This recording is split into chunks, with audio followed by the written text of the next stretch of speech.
Guys, আজকে আমি travel করব বাংলাদেশের সর্বনিম্ন মানের ট্রেনে। আর দেখা যাক কি কি অসুবিধায় পড়তে হয়। আর ওয়েট, আপনারা একটা কামড়াকামড়ি মিস করতেছেন।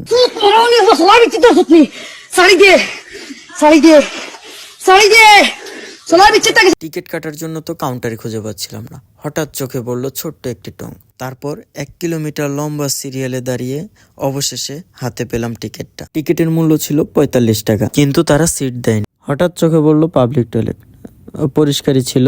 যেহেতু লোকাল ট্রেন, সময় তো লাগবেই, তাই বসে বসে ট্রেনের জন্য অপেক্ষা করতেছি। ট্রেনের জন্য অপেক্ষা করতে করতে হঠাৎ কেয়া পায়েলের ভাইয়ের সাথে দেখা। তারপর হঠাৎ শুনি মাইকে বলতেছে যে আর কিছুক্ষণের মধ্যেই ট্রেনটা চলে আসবে। তারপর চলে আসে আমাদের লোকাল ট্রেন। আর ট্রেন দেখে বোঝার উপায়ই ছিল না ট্রেনের ভিতর মানুষ চড়ছে না মানুষের ভিতর ট্রেন।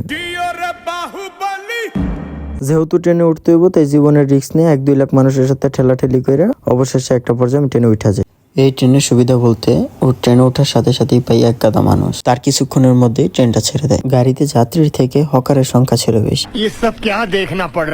তো বেশ কিছুক্ষণ পর একটু বসার সুযোগ হলো। বসার কিছুক্ষণের মধ্যেই চলে আসলাম স্টেশনে।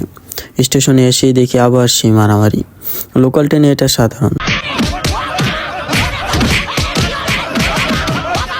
তো আজকের মতো ব্লগটা এখানেই শেষ করতেছি। আল্লাহ হাফেজ।